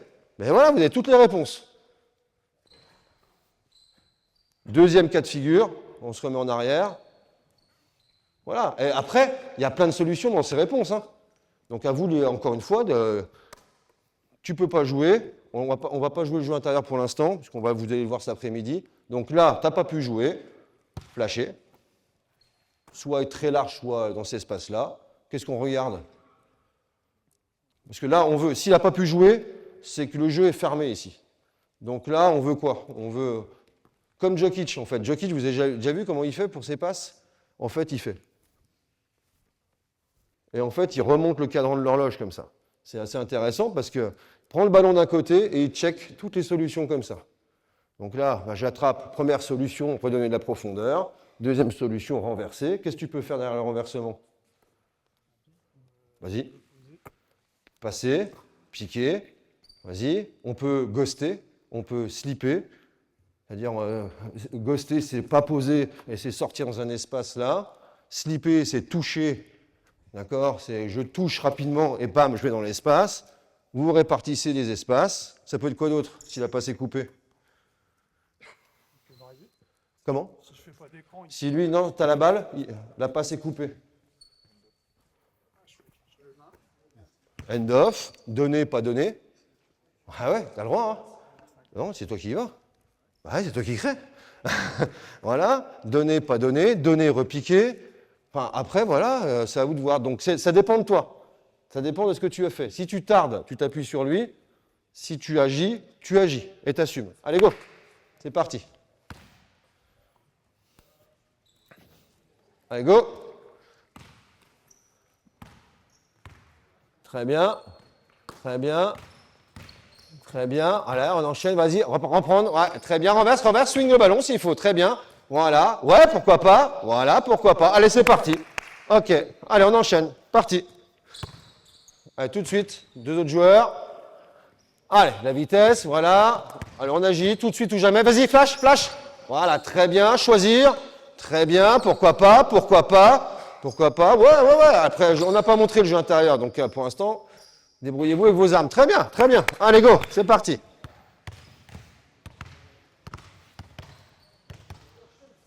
Allez, la vitesse. On attend, on agit. Il n'y a pas. Hop. Ça veut dire qu'il faut swinger. Très bien, très bien.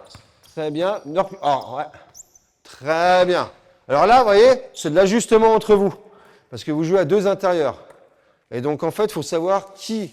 Et ça, c'est ce qu'on appelle les collaborations entre vous. Est-ce que tu préfères popper? Est-ce que tu préfères roller? Déjà, c'est tes préférences. Côté dans l'action de pique.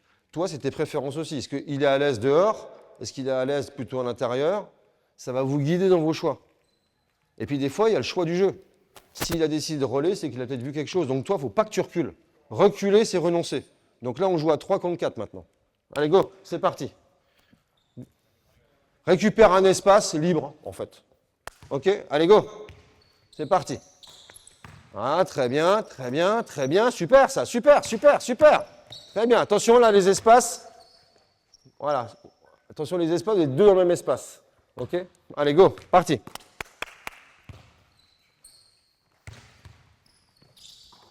Très bien. Des enchaînements. Très bien. Pourquoi pas. Très bien. OK. Vous avez pigé le truc. Allez, comme le temps court, on commence à mettre les... Vous avez des chasubles, pas de chasubles, vous n'en avez pas besoin. Donc on va faire tout de suite du 4 contre 3. On va se mettre avec deux équipes de 5. Faites deux équipes de 5 et on jouera un an parce qu'on n'est pas 12. Donc c'est chiant. Bah ouais, bah parfait. Vous avez votre compte d'intérieur, vous êtes à peu près équilibré, ouais, c'est bon. Non, vous vous adaptez. Ouais, il faut défendre sur les grands, les gars. C'est bon? 5-5. Alors, on se met à 4. Comme on a fait en attaque, là. 4 attaquants. Même dispositif de départ. Vite. 4 attaquants blancs. On enlève le ballon. Voilà. Et 3 défenseurs noirs ou de couleur. 3 défenseurs.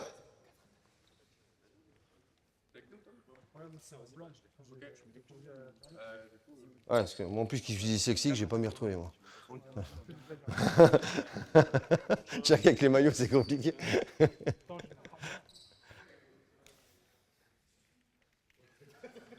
Allez, vite les gars.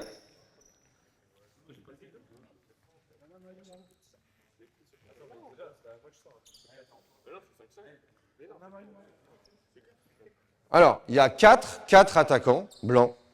3 défenseurs, et écoutez la consigne de départ, le porteur de balle au début n'est pas défendu. Donc il ne peut pas scorer.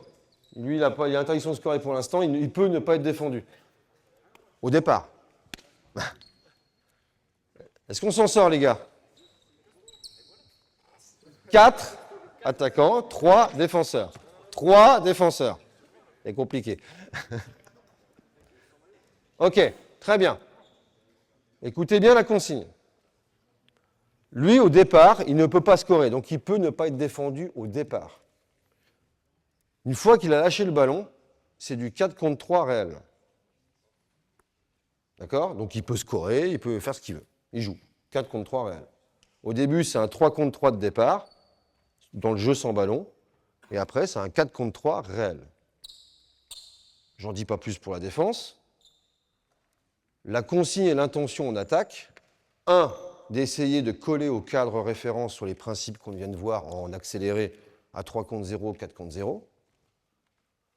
2, d'augmenter et d'avoir le tir le plus simple possible. Et les tirs les plus simples, c'est un tir ouvert à 3 points, complètement ouvert, ou un tir sans quasi d'opposition à l'intérieur de la raquette.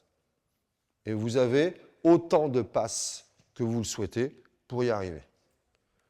Est-ce que c'est clair pour tout le monde? Yes? Vous êtes prêts à faire vos rotations? Attaque, défense. Et on enchaîne. Go, c'est parti. Allez.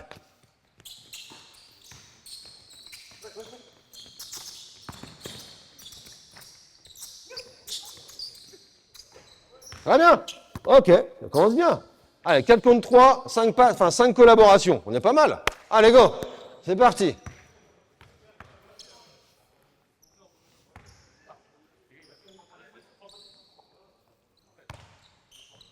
Allez, de la vitesse. Enclasser. Ah, stop. Alors, je vais me permettre tout de suite de faire un arrêt pour que vraiment on colle au truc.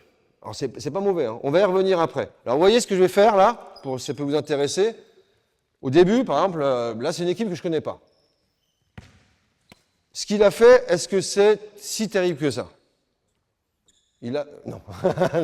Il a surdriblé, mais dans un espace qui est libre. Sauf qu'à 4 contre 3, les espaces libres pour le surdribbling, il va y en avoir un paquet. Donc moi, mon intention, et j'aurais peut-être dû commencer par là, c'est que mon exigence, c'est qu'on soit dans les principes offensifs en termes d'espace, de timing et de déplacement dans le jeu sans ballon, et qu'on colle au cadre de la rythmique offensive. C'est-à-dire, à partir du moment où quelqu'un dribble ou que la balle sort du jeu intérieur, tu as deux solutions, le tir ou la passe. Mais tu ne peux pas remettre du dribble.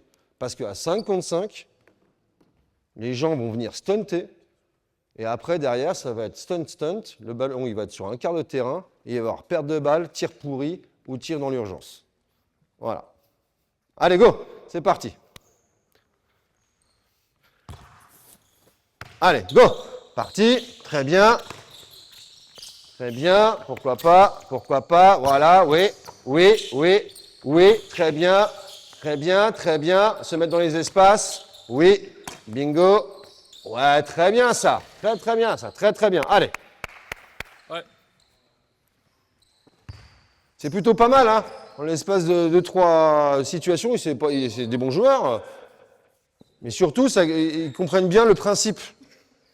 Et ça, c'est intéressant. Allez, go. C'est parti.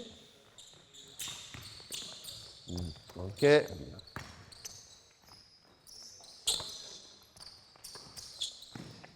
Alors, stop. Ça part d'où l'erreur? Ça part d'où l'erreur? Pourquoi on perd le ballon à la fin? On force la dernière passe. On force la dernière passe. Et à l'inverse, c'est super. On force la dernière passe et la passe la plus évidente n'est pas donnée. Je crois que c'est toi, il me semble. Quand tu renverses le truc, il est mais alors seul sur une île déserte. C'est lui qui est venu sur toi. Tu as ça à faire et c'est terminé.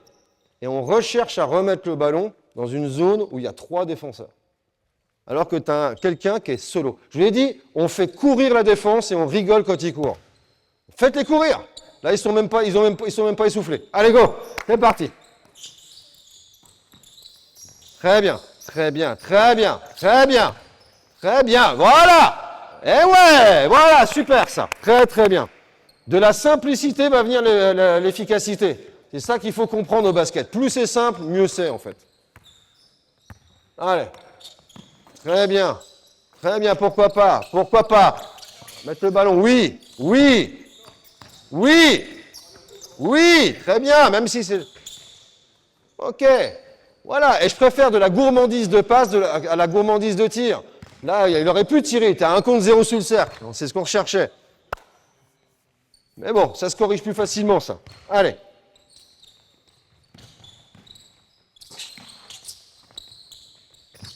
Sur les spacing, là, on est un peu serrés les uns avec les autres. Remettez de l'espace, bien. Très bien, très bien. Ok, alors maintenant, c'est bon, 4 contre 3. On passe aux choses sérieuses. Allez, 5 contre 5. C'est parti. Et on terminera là-dessus. Ouais. Comment? Ouais, tu vas voir. Là, le deuxième, l'autre extérieur, il va se mettre ici. L'autre extérieur en tête de raquette, là. Voilà. Donc là, maintenant, 5 contre 5, tout compte. Quand je dis tout compte, là, ce qui s'est passé sur une ou deux possessions, les écrans sont mal posés, ça commence à glisser, les passes deviennent recouvertes, ça devient plus dur à se transmettre le ballon. Déjà, la première situation d'avantage, c'est pour toi. Hein. Pour toi et ensuite pour un de vous deux en fonction de là où il sort. Mais c'est la première situation d'avantage. Donc si en fait, si tu veux te gaver et qu'il sort de ton côté, fous-lui un putain d'écran, d'accord? Parce que plus tu lui mets un écran, plus tu vas te gaver derrière, d'accord? Donc là, regardez, souvent, regardez son activité, vas-y, défends sur lui. Non, tu attaques ou tu défends là? Ouais, tu défends, vas-y, défends. Moi, petit tips, je regarde ce qu'il fait. S'il commence à venir et à commencer à engager son appui et son épaule sur lui, il y a de fortes probabilités quand même qu'il va vouloir essayer de passer avec et de breaker l'écran. Donc là, tu peux commencer à redescendre un petit peu ton écran, à le préparer, d'accord, pour que tu puisses venir et donne de l'angle. Tu peux même revenir un peu plus haut, même des fois curler s'il faut. Tu comprends? Et deuxième tips, vas-y, si tu vois que dès le départ, il commence à s'écarter ou il fait semblant de toucher puis il s'écarte, il y a de fortes chances qu'il veuille surpasser. Donc là, après, j'ai envie de dire, tu fais comme tu as envie. Ce qu'il faut, c'est que tu protèges ton copain. Donc ça veut dire que tu peux relever ton écran jusqu'au dernier moment, ou alors tu peux très bien, vas-y, il veut glisser, tu sais qu'il va flairer, hop, remettre ton écran comme ça avec le dos, pourquoi pas, comme ça tu protèges ta relation. Débrouille-toi, mais protège-le. Il faut qu'il ait une situation d'avantage. Derrière, qu'est-ce qui va se passer? Il est tout seul, qu'est-ce qui va se passer? Eh ouais, ça va switcher. Et là, gavage. Eh oui. Donc plus tu fais le boulot, plus tu te régales. D'accord? Alors là, ce qui se passe maintenant, tu regardes où il passe, tu es en miroir. Ouais. Non, tu es en miroir. S'il part là-bas, tu vas à 0 degré là-bas. D'accord? S'il va là-bas, tu vas à 0 degré là-bas. D'accord? Côté ballon, drive, jeu posté, tir. Tout est OK là-dessus. Tu vas là-bas, tu as passé le ballon, jeu d'écartement, principe d'écartement, on isole la situation à deux. OK? Il faut qu'ils soient les plus confortables. Reste bien à 0 degré là-bas. Hein. Tu attends, tu diffères un peu, il n'attaque pas, il ne se passe rien, tu montes. Voilà, ça veut dire que le jeu, il est cloisonné ici et il faut lui donner de la respiration. Là, maintenant la balle est là, on redonne du mouvement. Toi, soit pin down, soit backdoor. Qu'est-ce qui va différencier pin down, enfin écran descendant, ou backdoor? Qu'est-ce qui va? Plutôt lui. Ouais. C'est-à-dire qu'à un moment donné, pin down, s'il commence à ne pas aider pin down, parce que ça veut dire qu'il est là, et donc tu n'as pas d'espace pour couper, donc viens taper le joueur, et des fois, au dernier moment, comme ils vont changer 3 fois sur 4, venir, hop, slipper le pin down et venir ici, là il peut y avoir des choses. Si par contre il vient beaucoup aider, d'accord, n'hésite pas à couper, et si ton joueur, tu entends, c'est normalement qui est en haut reste en haut, qui est en bas reste en bas. Tu poses sur lui en fait. Tu coupes et quand tu arrives ici, tu poses sur lui. Et là, toi, tu remontes dans son dos. Résultat des courses, tu as consommé 2 joueurs avec ton action tout seul. Et après, tu reprends un espace ou éventuellement tu dégages à l'opposé. Ça, c'est toi qui vois. Il n'y a pas de truc. Et derrière, on se retrouve dans, tu peux tirer, tu peux driver, tu es prêt à passer des ballons, des opportunités. OK? Allez, c'est parti. Go! On essaie de bien sélectionner. La troisième consigne qui arrive, c'est ne forcez pas. On ne force pas le 1 contre 1 s'il n'y a pas d'espace. On ne force pas le jeu s'il n'y a pas d'évidence. Allez, go! Très bien. Vas-y, donne de l'espace. Voilà, très bien. Tout de suite, enchaînez. Très bien. Ouais, bon après, ça, si on ne tente pas, on ne sait pas que ça marche ou pas. Hein. Allez, go! C'est parti. Allez, go! Très bien. Très bien, regarde. Ouais, très bien. Ok, super. Bien la coupe. Bien. Attention, là on est un peu dans la bande du haut. Remettre de la profondeur. Remettre de la profondeur là où il n'y a pas de densité. Ouais. Vas-y. Ouais. Ouais, ouais. Ouais, bon après on est en basket universitaire. Allez. Ouais, on a l'entraînement, ça va. L'horloge, on la fera défiler plus tard. Allez, go. C'est parti. Très bien. Très bien. Très bien. Ouais. Bien. Pourquoi pas? Pourquoi pas? Oui. Ah. Alors, stop. Bouge plus. Non, non, mais super. Non, mais l'erreur que vous faites, elle est beaucoup plus importante là, maintenant, que si ça avait réussi. Si la balle était passée, ça aurait été emmerdant. Regardez. Vous avez un pied dans la règle. On est dans les 3 points, on est d'accord. Qu'est-ce qui cloche pas, là, en fait? Non, même pas. Ça peut arriver, ça, tu vois. Alors, non, mais l'espace entre vous deux, il est plutôt cohérent. On est à une passe, c'est pas déconnant, quoi. Et encore une fois, c'est fait 1 pas et demi là-bas. Voilà. Et là-bas. Enfin, en haut et là-bas. Voilà. Là, c'est mort pour lui.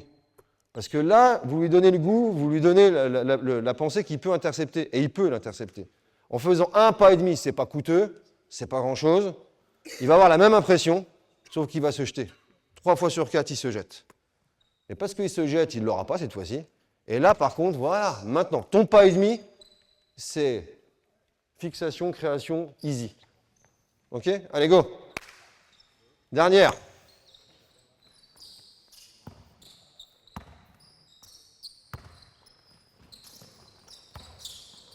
Tu peux ouvrir. Oui, très bien. Voilà. Il faut retrouver du jeu à l'opposé. Très bien, très bien. Attention, sur dribbling à nouveau. Bien. Remettre de la profondeur. Pourquoi pas le soutien, très bien. Très bien. Stop. Vous avez dit 12h45, hein, Olivier? Très bien. On m'a dit des horaires, moi. Ok. Donc là, venez par là. Alors, 3 questions, pas 5. 3. Qu'est-ce que vous avez aimé? On n'a pas pratiqué longtemps, mais qu'est-ce que vous avez aimé? Pour vous, hein. C'est-à-dire pour vous, équipe, qu'est-ce que vous avez aimé? Qu'est-ce que vous prenez? Qu'est-ce qui... voilà. Qu'est-ce qui... Vu qu'il n'y a pas de surdribbling, on est obligé de plus faire circuler le ballon. Vu qu'il n'y a pas de surdribbling, on est obligé de plus faire circuler le ballon. D'accord. Et c'est plaisant? Donc, plaisir à faire circuler le ballon. Très bien. Et c'était la règle du surdribbling, c'est ça? C'est la règle autour du surdribbling qui te permet de faire ça. OK? D'autres choses? Allez-y, hein. Pas de mauvaise, pas de bonne réponse. Les seules questions cons, c'est celles qu'on ne pose pas. Enfin, les seules réponses cons, c'est celles qu'on ne fait pas. Pouvoir créer des espaces. Recréer les espaces. Et puis, bien sûr, après, on fera les améliorer. OK? Qu'est-ce qu'on avait moins aimé? Les mauvais déplacements. Les mauvais déplacements. Les erreurs sur déplacement. Ouais, c'est quelque chose qui est frustrant, quoi. En tant que joueur, en tant qu'équipe, on est toujours frustré de faire le mauvais déplacement. Ouais. OK. Très bien. Vous voyez, sur juste une question et une autre question, bah, moi, ça m'interroge en tant qu'entraîneur. Par exemple, si c'était mon équipe, on fait un entraînement comme ça, bam, qu'est-ce que vous avez aimé? Le plaisir de se passer le ballon. Donc la règle du surdribbling est importante. C'est pas moi qui le dis, c'est un joueur. OK. Donc ça m'interroge. Je me dis, bah, cette règle-là, il va falloir la conserver plus pour la suite. Qu'est-ce qu'on a moins aimé? Les erreurs dans les déplacements. Et puis les spacings, qui quand ils sont bons, c'est intéressant, et quand ils sont moins bons, c'est moins intéressant. Boum, tout de suite, mon prochain entraînement est déjà fait, ça y est. Je n'ai pas besoin d'autre chose. C'est insister sur la règle du surdribbling et les règles de rythmique, insister sur les déplacements pour pas qu'il y ait de frustration, parce que dans les 3 C dont on a parlé, ce que tu me parles, c'est de l'émotion. C'est-à-dire les mauvais déplacements, j'aime pas, je suis frustré, ça frustre mon équipe, donc c'est de la frustration, c'est de l'émotion. Donc là, il va falloir que je rassure mon équipe et mes joueurs, et puis derrière, insister sur le spacing pour améliorer les choses, parce que voilà, ça y est, l'entraînement, il est fait. Voilà. Et ce n'est pas moi qui donne les réponses. Alors là, c'est un peu un exercice particulier, parce que c'est à la fois en votre direction Et puis, c'est pas mon équipe, donc c'est un peu de la jonglerie. Mais voilà. En tout cas, merci les gars, parce que vous avez bien, en peu de temps, assimilé les choses et rapidement. Donc, merci à vous. Vous pouvez les applaudir. Hein. Et bonne saison. La montée, là,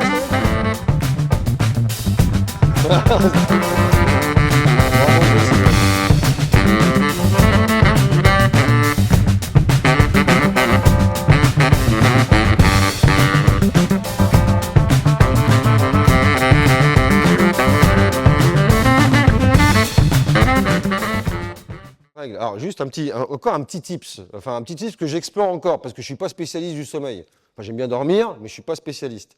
On apprend pendant la nuit.